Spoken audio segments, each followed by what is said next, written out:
Okay, so after you've gotten your signatures punched and your leather is punched, go ahead and align everything, tap it down to the spine, and on one of the edges, make sure that your holes generally align.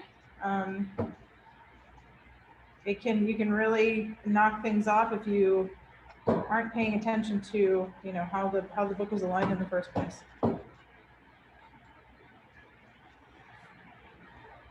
Okay, and so this is going to be my bottom. When you're selecting your thread, there's thread that is in the bookmaking thread drawer, and it is in smaller spools about that big, and it's pre-waxed. Some of you have already used it for other projects. This is the thread that you want to use when you're binding leather. And so you're going to go ahead and get that on your needle. I've measured out probably significantly more than I need, but I've got 7 signatures, and overall, it runs the entire length of my, the height of my spine. And so I'm going to measure out a heavy. So this is what heavy means. You know, it's not here to here. I've got, you know, a healthy amount on either end to make sure. So that's 1 length, 2 lengths, 3 lengths, 4 lengths, 5 lengths, 6 lengths, 7 lengths, and even just a little bit extra to be sure.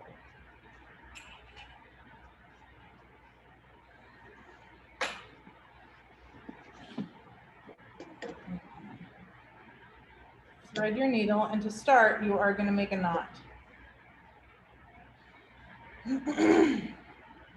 Now, some tutorials will tell you to, you know, double your thread with the thread that we're using. If you do use this, it is strong enough. You are not going to need to do that. And you want to do a double knot.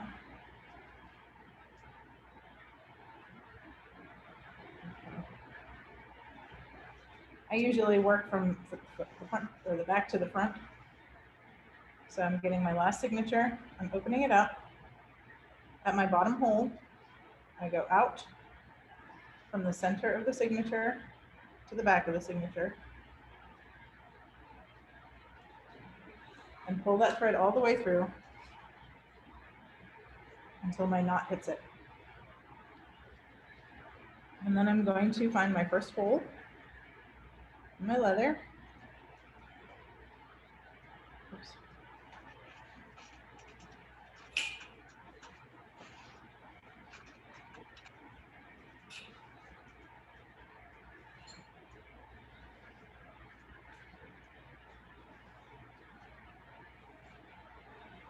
And then you want to pull all of that thread through until it seats right in. Ultimately, you want to get it tightened up, but don't worry about getting it too tight at the moment.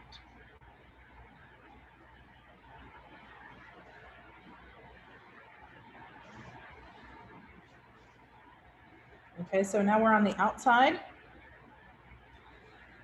And you're going to move up. This is where it's very similar to the stab binding. Move up to my hole on the outside of the spine. And then I'm going to go into the pull the thread all the way through first.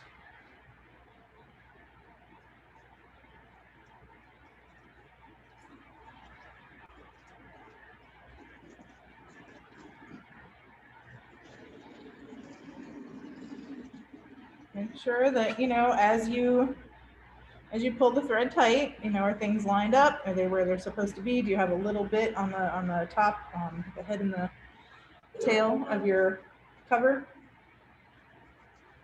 Open up to the center of that signature, and you're going from the back into the center again. Oops.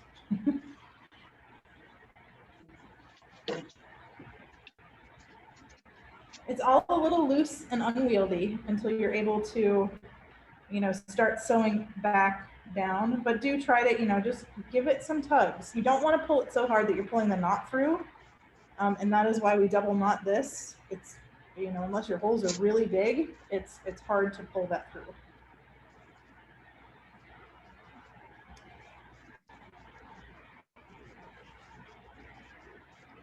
And so up to the next hole.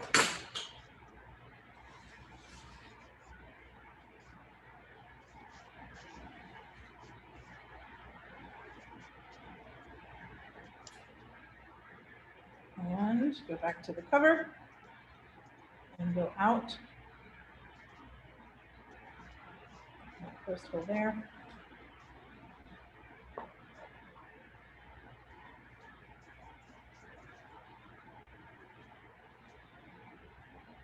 Pull it.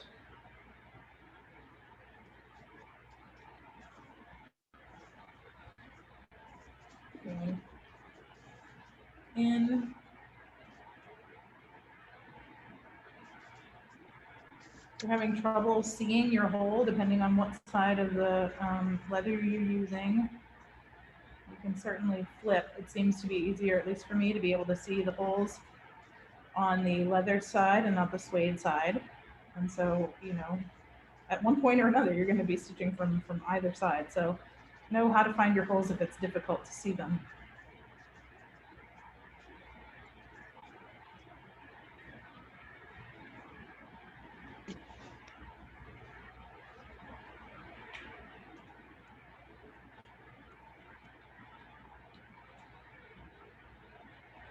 Again, lay it flat, give it a tug, and now I'm going in.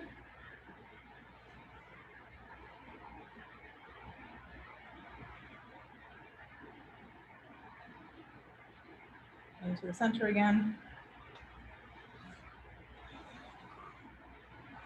Okay. And now this is the moment that you really want to give it a nice tug. And then you are going to start sewing back like we did with the stab binding. Try not to sew through the thread. It can be difficult. And try to keep finding the holes. Sometimes, you know, it can be rather easy with the pointy needle to actually punch new holes in the leather.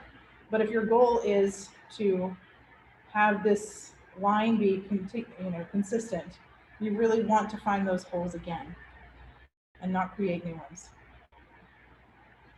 Pull it nice and tight.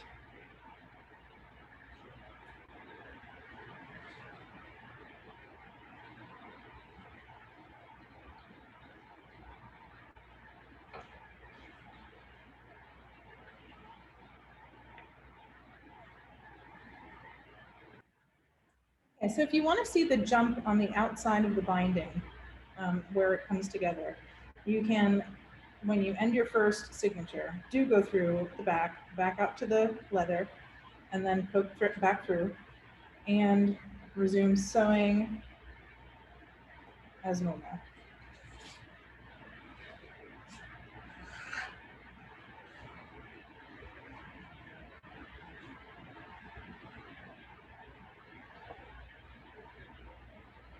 You can watch this double speed if you won't miss anything.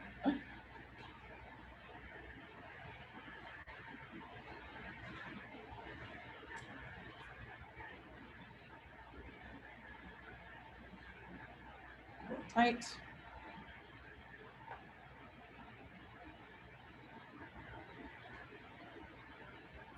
And go back again.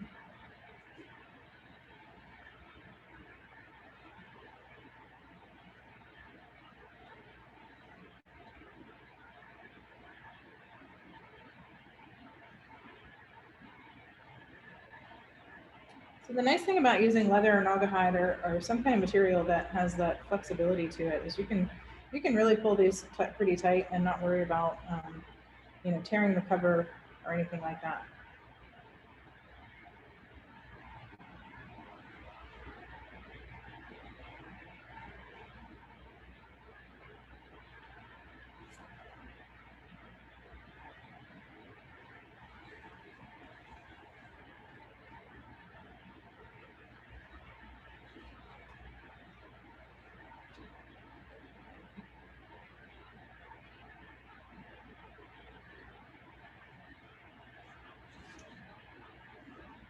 Now, if I really want to have, you know, this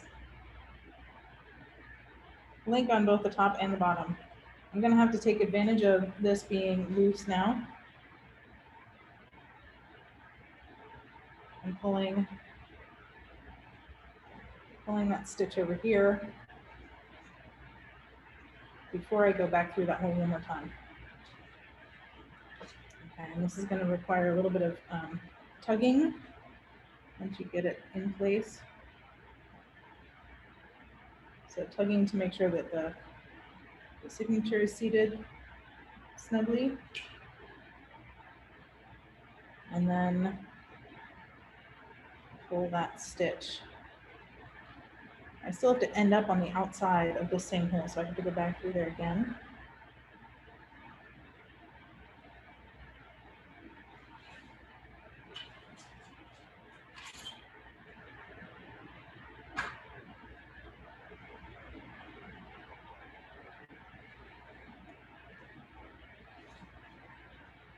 And then stitching back down.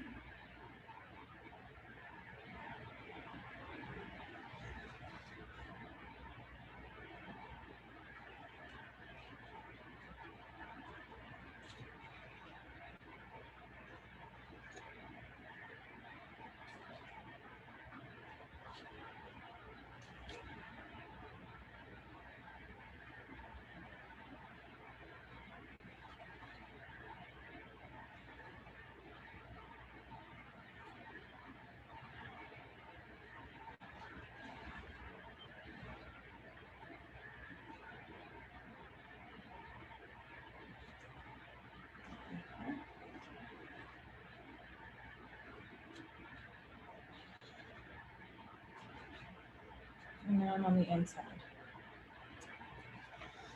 So depending on how many holes you have, you may end up where you're tying them off and then adding the next one. I think that if I had an odd number of holes here, I would be able, this would be a little bit more fluid and be able to go in and outside, but that's not. So I'm doing a variation of it. Totally fine with variations that you do as long as they're consistent. And so that might mean trying a few times and pulling the thread out. The nice part of that, which might be hard to see, is that you make the holes bigger in the leather every time you go through them.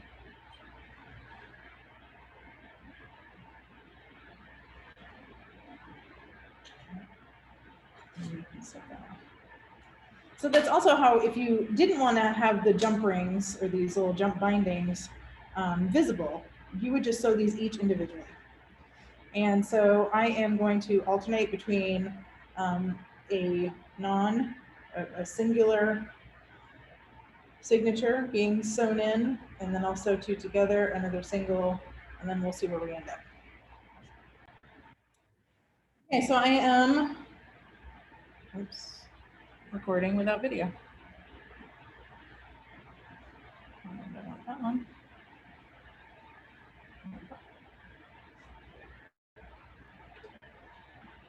Okay, so I'm finishing up adding my last signature. It was a bumpy road, but what I ended up doing was linking the first two signatures and the last two signatures. And so here I am doubling, well, actually, I am going back through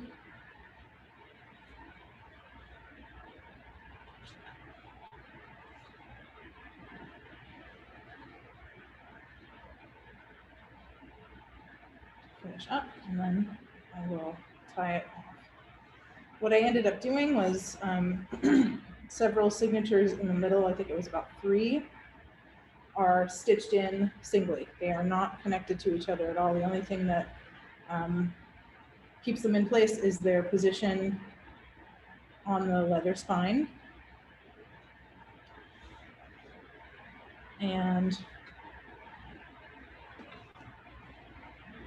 I think that if you play around, if you use with different combinations of odd numbers and even numbers of holes, if you want to try and make that a continuous thread, you can. It is possible, but it is not possible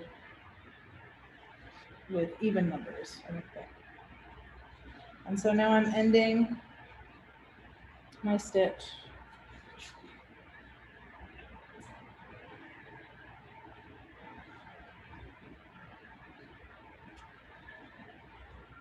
Coming in the last time and coming back up and through, and I'm simply going to knock that off.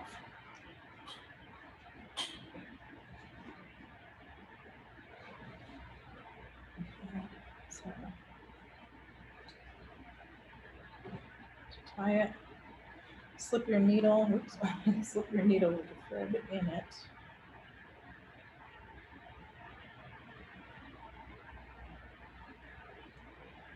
Keep tugging the excess. Loop through the hole. Keep tugging, you can't tug anymore. And then do one more knot and you're all set.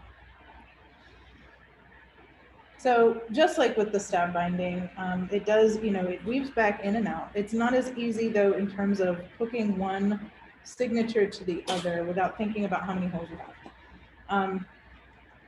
So when I have the suede side out, you can barely even see the links. But when you have the leather side out, you would be able to see those links from one to the other. So if you're choosing between the different styles, think about the number of holes that you have, think about the number of signatures that you have, and think about how those, those decisions may affect one another. As I was stitching and pulling, I stretched this leather a little bit. A little bit of water might help to kind of pull that back. And I'm also noticing that I think that the other side here, this side kind of gets a little bit wider. I have to trim this down anyway. So I'm going to flip it over, do what I did before, use my bone folder,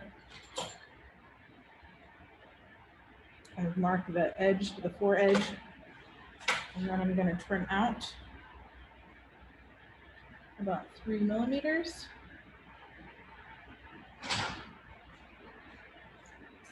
And there is my leather-bound journal. I can also make incisions in here. This is left over and I chose to leave that. So I can make incisions in this cover that map to this so that I can weave this in and out.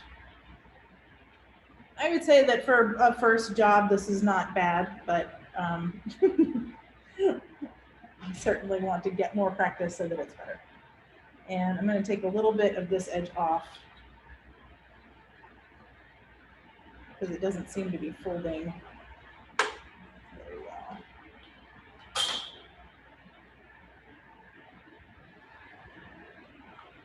And this is leather bound, but a soft cover. Hard leather bound books are very challenging to make.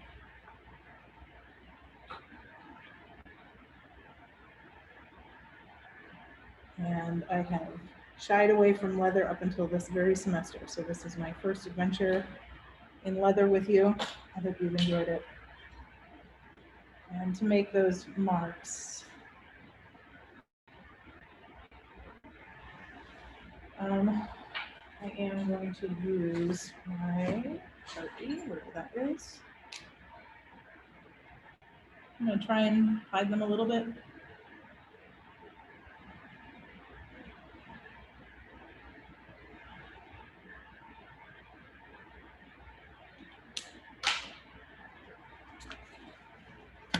I'm just going to cut a slit from point A to point B, maybe a little bit longer. I'm used to cutting paper and the leather just moved on me a bit.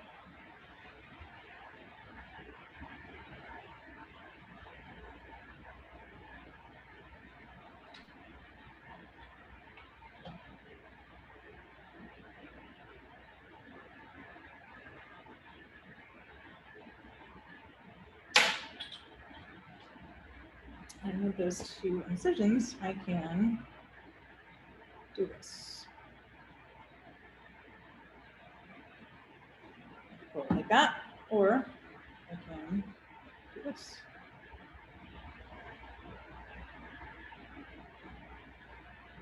Yeah. Voila.